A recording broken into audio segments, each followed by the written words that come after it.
Guys, I put makeup on today. I even put lipstick on. I can't believe it. Well, welcome back to my channel. My name is Alyssa Webb with eXp Realty in Billings, Montana. I am the Montana real estate mom. Here at my channel, you're gonna find all things real estate related in Billings, Montana. I have 5 kids and I can't believe I actually brushed my hair and put makeup on today. It's crazy. It's a crazy seller's market out there. I have done a few videos on it and I've mentioned it a few times. I'm gonna share with you what not to do when writing an offer to buy a house. Let's get to it.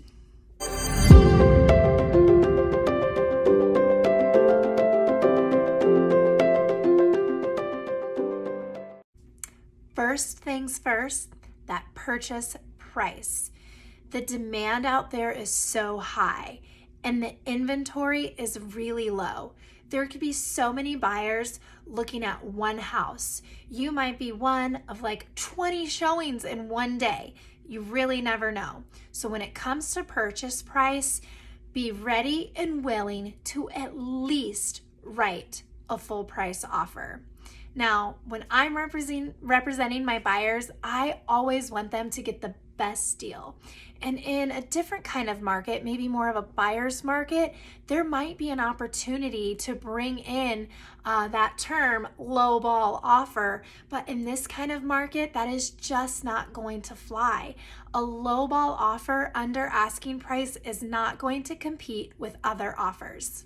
Number 2, earnest money. So earnest money is like your skin in the game. It's like a good faith deposit to the seller saying, hey, I'm serious, I'm gonna buy this house.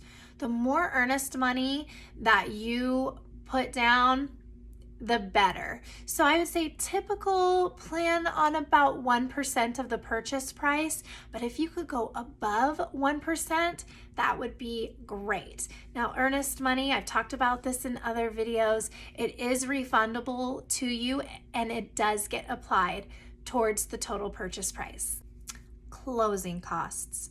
That's number 3. Try not to ask for closing costs. If you're in a position to save some money and put some money aside for closing costs, do it. That will make your offer that much stronger. If you are asking for closing costs assisted by the seller, like the seller to pay some of your closing costs, and they get 3 other offers and those other offers aren't asking for any, yours is probably not going to compete with those other offers. So closing costs, it always depends. Ask your lender. They're the best one who's going to know, but I would say plan around 3% of the purchase price for closing costs. But again, ask your lender on that one. Number 4, closing date. Try not to put a really far out closing date. That is not going to look great if you're in a multiple offer situation. I would suggest doing a closing date about 30 to 45 days out. In this market in Billings right now, it's about normal for a 30 to 45 day closing. So sometimes when you're a cash buyer, that can be done quicker, maybe 2 to 3 weeks. Sometimes the seller needs a certain time frame for closing. So it's not a bad idea for the buyer's agent to ask the listing agent, hey, what's the seller's time frame looking like? Do they want a quick closing? Do they need a little bit longer? Because maybe that seller is moving into another home, or maybe they're building a new home and some construction needs to get completed. So that's a great way for the agents to communicate and find out a little bit more about, what's needed. But my suggestion, make the closing date as soon as you can to make your offer look stronger. Last one, number 5, a contingency on the sale of a home.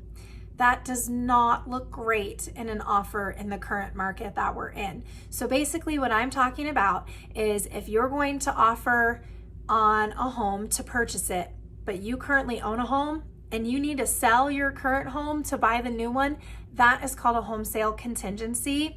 And if that seller is getting a whole bunch of other offers and those people don't have a home to sell, those offers are going to look better.